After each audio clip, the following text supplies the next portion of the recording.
record this meeting. We're going to try it and see how it goes.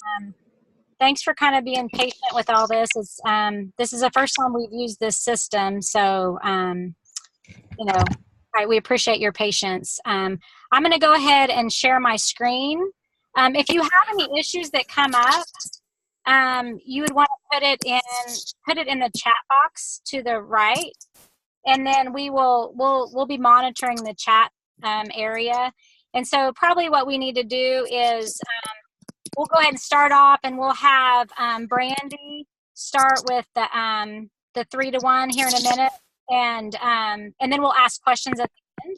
So if you come across questions during it, put it in the chat, and then we'll take a chance. We'll take it at the end of this session. We'll answer some of those questions, and if we can't answer them all today, then we'll just have a list of them, and then we'll type out some answers after and email them back to everybody. Okay. So I'm going to go ahead and share my screen here. Let's see.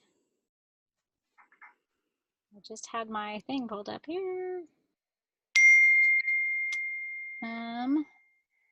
Sorry guys.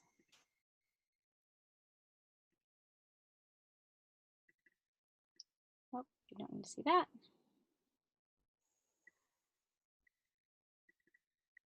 Okay, can you guys see my presentation now?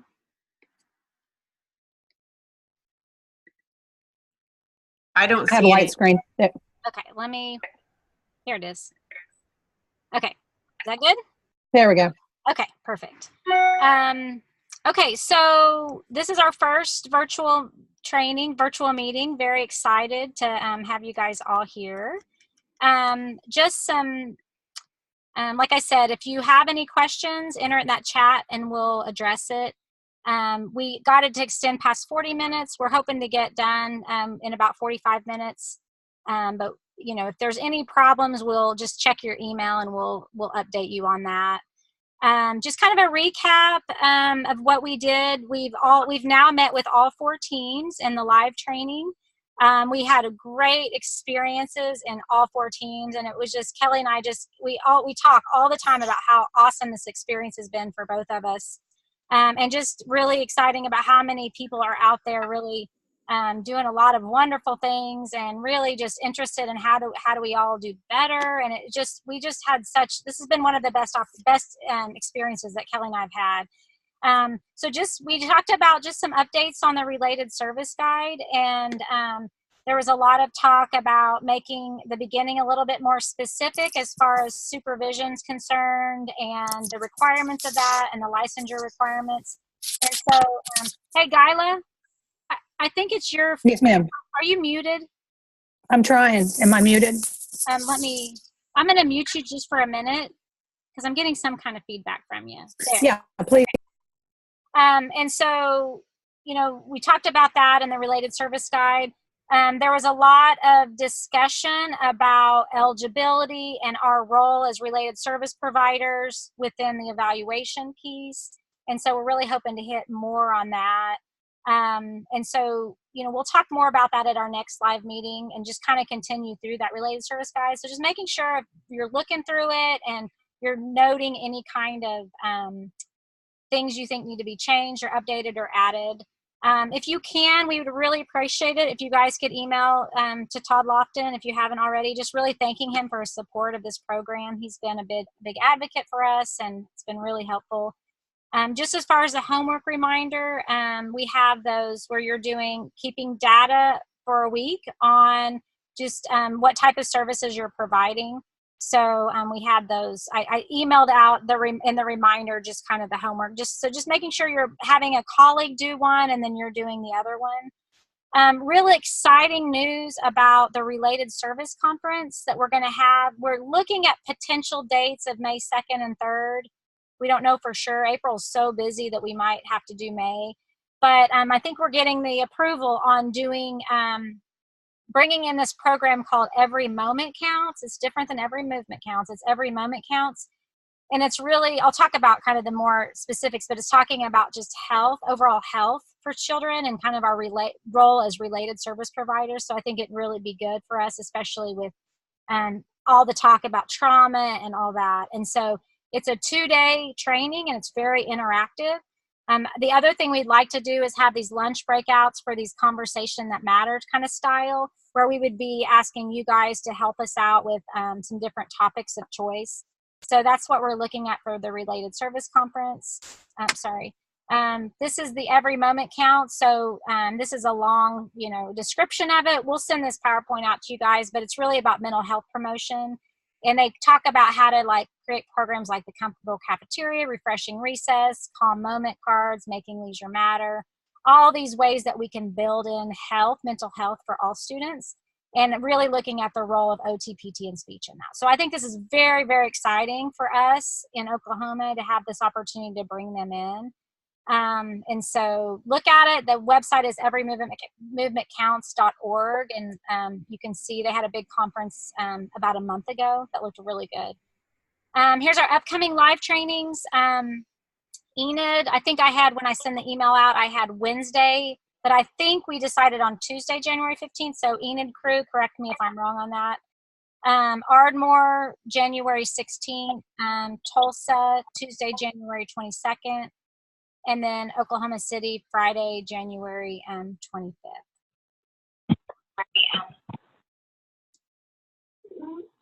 Okay, and then, so today we're going to talk about specifically about the 3-to-1 model, but really, and we hit on this too about really why we need to rethink service delivery. And this came out of ASHA. And it was really interesting. They said little evidence suggests that 2 half-hour sessions weekly promote students' ability to acquire and generalize speech or language skills. Yet this option is typically chosen by teams that develop IEPs. So there's really no evidence that shows that this is the best, but it happens everywhere, right? It happens with OT once a week. Speech gets twice a week. And so it's really thinking about why. And then there's another one that says, in a systematic review of research on school service delivery models, they found that in many instances, classroom-based services were at least as effective, if not more effective, in helping students meet speech and language objectives as opposed to direct, individual sessions. And so really looking at the importance of the classroom-based instruction and the collaboration. And that's essentially what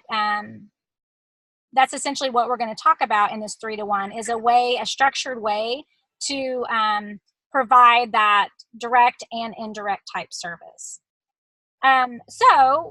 Here's some examples of service delivery models. I know you guys are all familiar with these. The 3-to-1 model, the one we're going to talk about today, there's cyclical scheduling, where kind of more blocks. So they're provided for a certain period of time, and then a time devoted to more indirect services. Sorry, we've got a couple people waiting. Okay, sorry, I just got a few more people in here.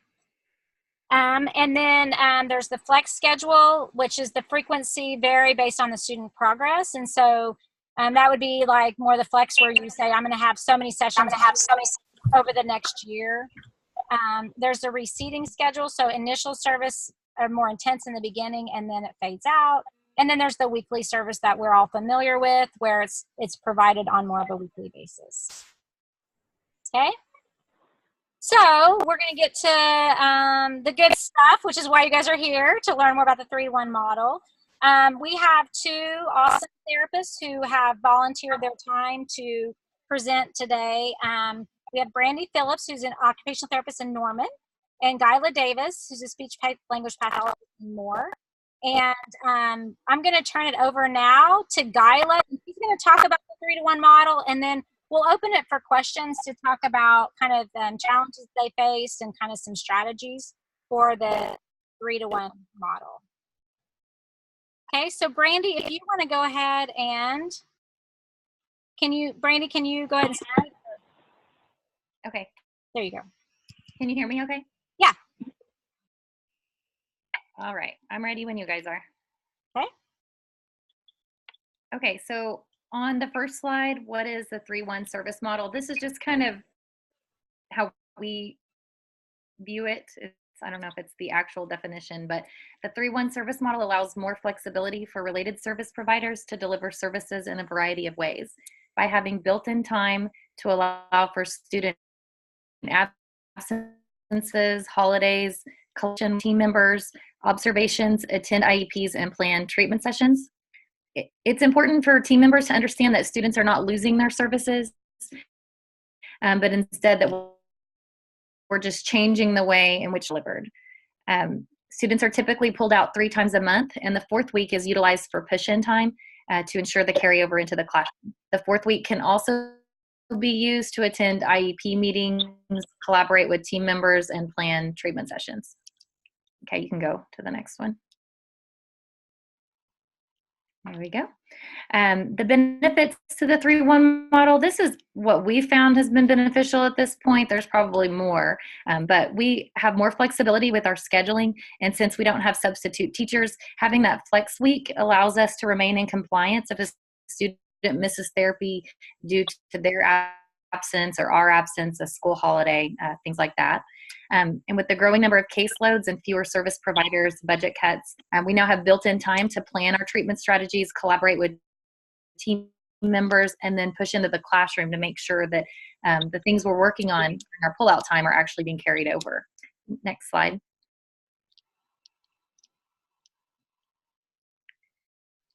Some of the challenges with the 3-1 model: if it's not presented correctly, parents and teachers might think that their student is losing service, so your presentation is very important. For us, old habits have been kind of hard to break. Pulling kids weekly is what we've done for so long that changing your routine on that flex week just takes getting used to. Also, reminding teachers and students that you may not pull them out every week. We've been kind of doing that via email. That's just the easiest, but most of the time they remember, so it's been. And then finding an efficient way to track which student can be flexed that week and which ones still have to be seen due to missing treatment earlier in the month. We created a spreadsheet to help with this because ideally we try to make the last week of the month our flex week.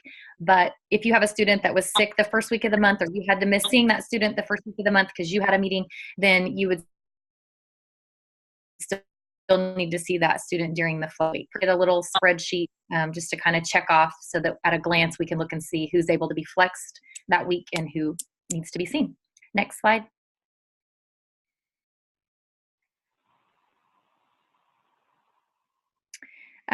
Not all students will be on the 3-1 model. There's a transition process.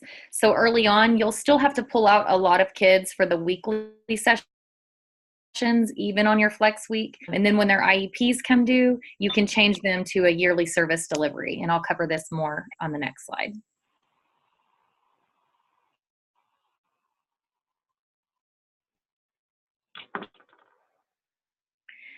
Okay, so tips for implementing and changes to the IEP.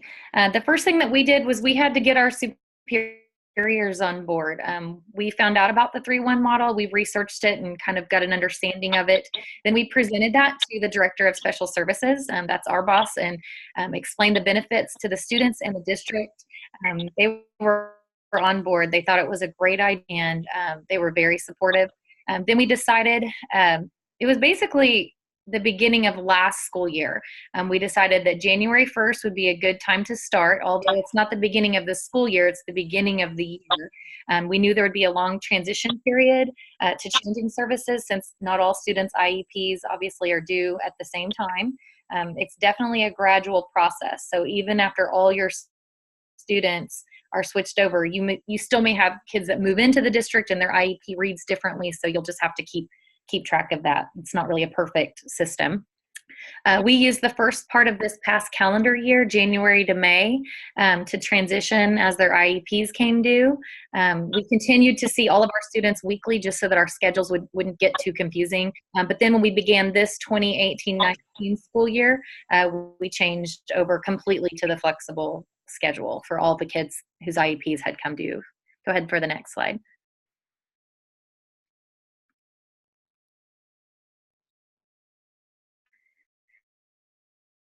So how we determined which weeks would be flexed, we decided as a team that everyone would basically need to follow similar schedules, so that it's not too confusing for different schools and teachers. We got out our school calendar and we counted up how many weeks that we have available to see the kids. We excluded the weeks where there were long holiday breaks like Christmas break and spring break, and then also the weeks in the first and last month of school where kids aren't yet being pulled out for services. In a minute, I have a picture of a calendar and I can show you kind of how we did it. We counted up and we came up with 27 full weeks of school. And so then we determined that if a student normally would receive direct services 1 time a week, that student would now receive services 27 times per year. That basically allowed us to pull them out 3 times per month. And then the remaining 4th week of the month would be their flex week. And that's how we worded it on EdPlan. It would say direct services 25 or 27 times a year. If the student was a monthly monitor or a collaboration, it might be worded, since there are 9 school months, we would put 9 months a year if they were monthly. There's so much room for flexibility here depending on how the need of the student. Some students need more time than others, and so we would count up the weeks and adjust it accordingly. This may look different for each school district, obviously, since our calendars can vary. Go on for the next slide, please. So this is kind of, okay, there you go. So you can see, for example, in September of 2018, that's when we began, because the first couple weeks of school, we're all, setting our schedules and getting our equipment delivered, kind of going into the classrooms and getting the teachers familiar with our students. So on September 1st, you can see the first 3 weeks of the month was our pullout time. And then that last month was our flex, that with an F. And the same thing for October and November. November worked out great because we went 2 days in that week of Thanksgiving. And so that was our flex week. So the kids that were already out for the holiday in November weren't really missing services because they weren't here anyway. And then that Monday and Tuesday, the kids were involved in all kinds of activities. It's really hard to pull them during the breaks and things like that anyway. So that week worked out great. So we used that time to kind of go into the classroom and figure out if everything's working. Do we need more tools? We came back to the office and used that time to plan sessions and have meetings and things like that. In December, it'll look the same. Our school gets out on December 19th. So that week will be our flex week that month. And so no one's really losing services. We're just changing the way the services are delivered on that flex week. And so it gives us a lot of flexibility there. Okay, you can go on to the next slide. So on documentation, we're still kind of figuring that out. I think everybody documents a little differently, but for us, whenever we have a student that's flexed, if I don't see a student for any reason, I always document why.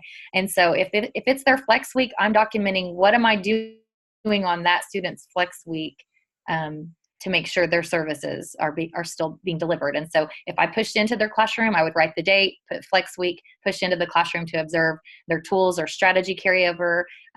Some kids I'm seeing for self-regulation, so I might be observing them in different environments that are a little bit more overstimulating for them to see what other suggestions I can offer. The teachers have really, really loved us being in the classroom more often because it gives them idea on all their students and not just the kids that are on IEPs. So that's been a huge benefit for us. You can go on to the next slide.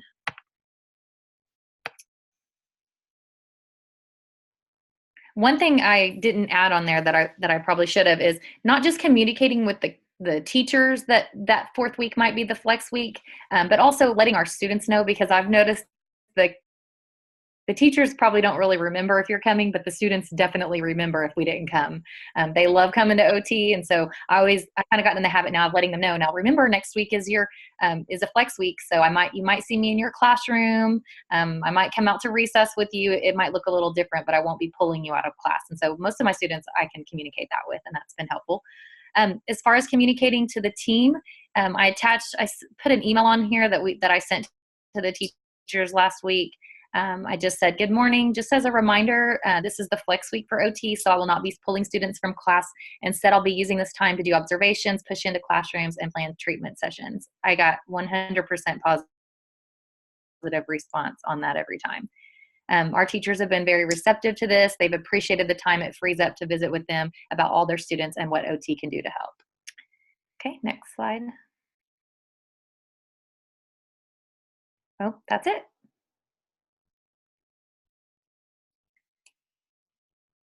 Okay, well, thank you so much. That was so helpful. Gyla, do you have anything? What do you have to add to that, Gyla? More? Can you hear me? Yes. Okay. It's amazing going through, listening to Brandy go through this. When it's done right, it's done exactly the same way. I could have, if I would have written this, it would have been written exactly the same way.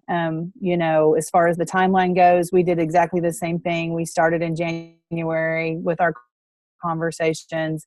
You know, a little different with us is that our director came across this, and she and I both kind of together went, oh my God, there's this, let's try this. So we were kind of already going in the same direction. So that wasn't quite the buy-in piece, you know, because I already had that. But as far as, you know, we started the conversations with staff in January, and like Brandy mentioned, the old dog new tricks things was really the hardest obstacle for us. I had ladies that, you know, were adamant, I have to see them every week for 20 minutes, twice a week. It's not going to be okay. But as the months have coursed on, they love it, because as they find that they can see they can see the fruits of their labor. You know, we don't typically as related service providers get to see the kids on the daily to see what benefit we're doing or what we need to change. And so I have found the one piece, you know, and I love Brandy's idea about the email, you know, on the week prior to Flex Week, about, hey, don't forget, because I have gotten several phone calls and emails from teachers out there going, hey, my kid's not being seen. Well, I have to remind them that it's probably Flex Week, and once they go back, so that reminder up front is a great idea, and it's a great tool to kind of keep everybody in the conversation and on the same page. So, you know, now that we've been into it for almost, you know, a full year, kind of, it's been extremely successful, and I feel like kids are getting more out of us, and my staff is more productive because, you know, they do have the gift of that week to kind of make up, catch up, plan really well, kind of do some checks. So our program very much mirrors the Norman information. So it's been great. We're getting a lot of questions on how to write it in the IEP. And so I think there was like, are your other 3 weeks at a certain time frame? So how many minutes flexibility are you putting in there? So if you can kind of address that, I can go back to the slide. Let me go back to the slide that Brandy had on here.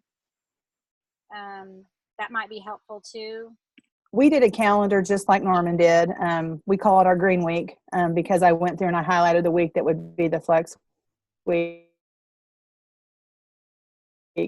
And I will just, on a kind of a side note that's come up this semester, one of my speech paths has gotten a diagnosis that's caused her to take a quick leave of absence. And thank goodness we've written sessions per year, because now I haven't been able to not been able to staff this position real quick. And so because we've written them sessions per year, because we have Flex Week and we have a little bit more time, we're not out of compliance, because we're going to have enough time left in our year to make up the sessions that we've missed since fall break. And so that's the part that I love. It just gives us, on a time crunch, you know, and being responsible, gives us the ability to make up for lost time. So that's great. And I thank you, Brandy, for adding that in there on that.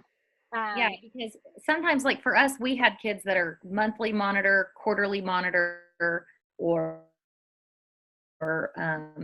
you know, sometimes it's more frequent than that. And so if a student received monitor one time a quarter, now it would just read 4 times a year, because there's 4 quarters in a year. So we just kind of figure that out. Right. I think it just depends on everyone's district, how many days they go, and then the frequent, there's really so much freedom as to how you write that. I recently had a student that moved in that said their service from Texas, and his services read, in a 9-week period, the student will receive direct services 3 times in 9 weeks, and the remaining weeks will be used as in a integrative / collaborative effort. And I kind of like the way that read too, because it gives you that freedom where you know that kid needs some one-on-one learning time, but then the rest of the time, those, you know, for those skills to be, you know, carried over into the classroom, you use the remaining 6 weeks of the 9 weeks to do that. So I think other states are even kind of doing it in that way too. So there's just so many ways. There's no set way that you have to do it, but that's the way we found. And we're still figuring things out. We've had IEPs that we knew were going to be changed because of a reevaluation maybe 3 months before their actual IEP was due. And so you kind of have to look at the dates and figure and do the math and figure out, okay, if we're going to be meeting again in 6 months instead of, you know, there's just a lot of flexibility in that. So somebody asked you how Absolutely. they typically count against service time. Is that why it's suggested to have flex week during holiday breaks? I don't think we just did it that way because we have a hard time during Christmas. The kids, you know, they're having parties and they're earning their movie time. Some of our schools, that's when their bowling party is for their jogathon reward. And it just seems like during those holiday weeks, it's hard to get kids out anyway. We're not really, they don't want to come, they don't want to be pulled out of those activities, and we don't want them to miss it. And so we just kind of decided when we were adding it up that if you're going to flex a week that month, that should be the week that you flex. That way they're not really missing on the fun stuff, and you're most likely going to have to document student was unavailable for therapy anyway. So that we just felt like that was a good use of our time. We feel like we're still using that time to benefit the student, and we're just not going and pulling them out of their activities. So you can do this whenever you want. And as far as the secondary piece, that's when semester tests are. Usually is right before the break, at least for Christmas, you know, so it just made sense that way we didn't miss because the kid was in class. So that I totally agree.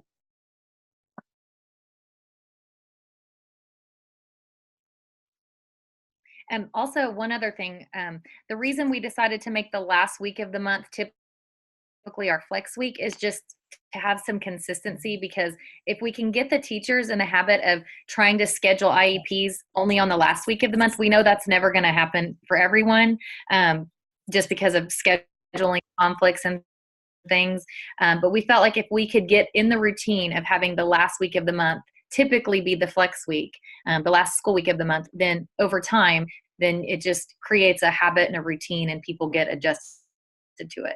But there are going to be months like March when we have spring break where our flex week is going to be the week of spring break. So and there's no option. It's the same for us for speech paths and OTPT. We all flex at the same week, because at first one group wanted 1 week and the other wanted the other, and I said, oh my God, that's a nightmare planning wise. So you know, we just collectively, I think like Norman probably did, everybody's on the flex. No, there's no option. It's a related service flex week.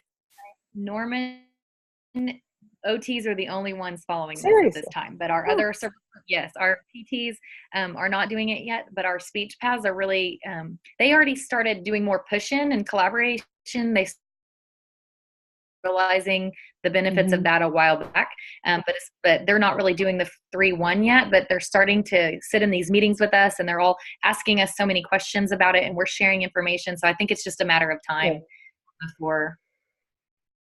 Yeah. It's just been so beneficial. Go ahead. Sorry. See that I think a lot of people, like a lot of conversation that was happening at these meetings was that everybody's kind of overwhelmed with all the indirect activities that they're doing with students. Like do you feel like that's helped manage that a little bit better, where like you're able to kind of account for your time a little bit better with this 3-to-1 model versus like you're always trying to find time to do it? Is that helpful at all in regards to that? Definitely.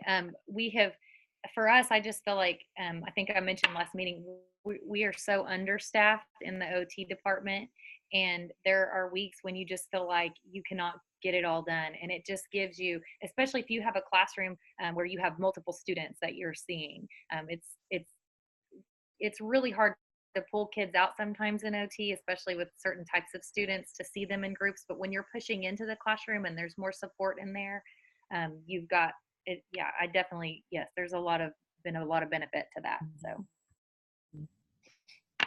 And I think it really organizes. It makes it more organized. I think that, there's still snippets of the day with the speech paths for sure that they can go in and do some of this intervention and push in things in next weeks, but it makes it compartmentalized that they say, oh, you know what, I know I can be there on the 4th on the flex. So just, so it's just been more manageable, I think is a good way to say it, for them to kind of prioritize and organize, moving forward. So. We are having some questions for as far as we are recording this, so we'll hopefully the recording is okay, and then we can share it again, and then we will also send out the PowerPoint so that way you guys can have access to all this information. And I think if you guys want, if you have more questions as you're kind of implementing it, if you want to email me and Kelly, we can take those questions and kind of organize them and send them to Dyla and Brandy, as questions come up, if you're starting to implement or thinking about implementing the 3-to-1. Yeah, feel free to share my email if they want to You email bet. directly. I'm fine with that. Absolutely. Okay. Any other thoughts? Any questions? This was so good. Such good information.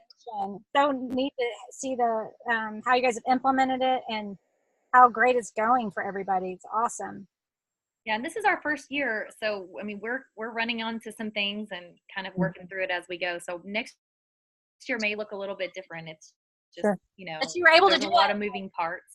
See the impact pretty quickly, though. You know, a lot of times it takes longer to see impact, and yes, yeah, we have had one of our therapists that's had a really hard time.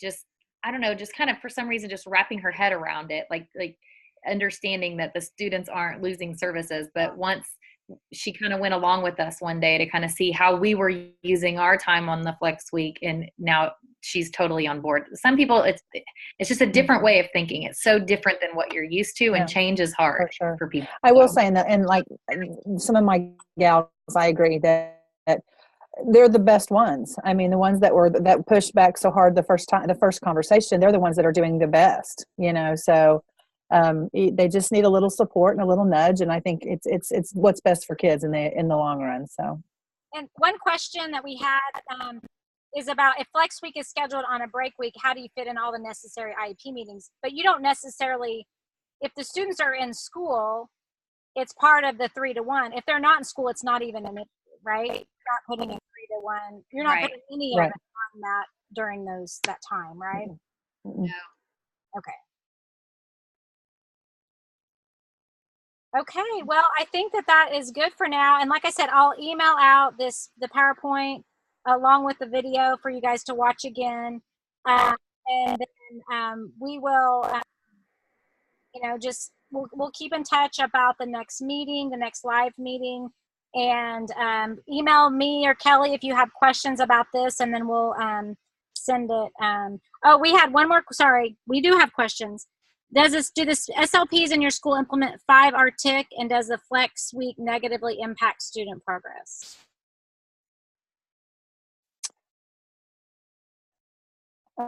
I think my do the 5-minute RTIC.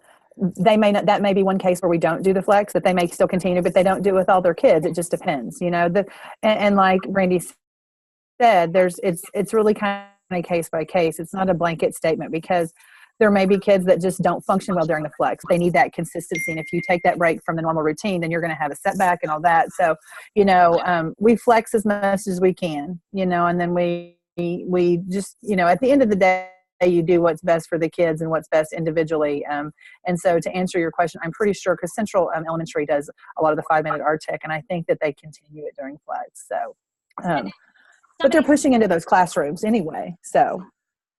Is it possible to observe a day during Flex Week in a district that's implemented this? Would you guys be open for that? Yeah, sure. For another therapist to come observe? Yeah. That's great. Who knows what you're going to see? I mean, because it could be a load of IEP meetings. It could be who knows? Because it's different. It's different month to month. So, in school to school. Okay, well, guys, well, thank you so much. And I'm going to go ahead and end the meeting. And Gyla and Brandy, awesome. Thank you so much. And we will keep you guys all posted. Have a good holiday break. Okay, you too. Thank You you. do the same. Thanks.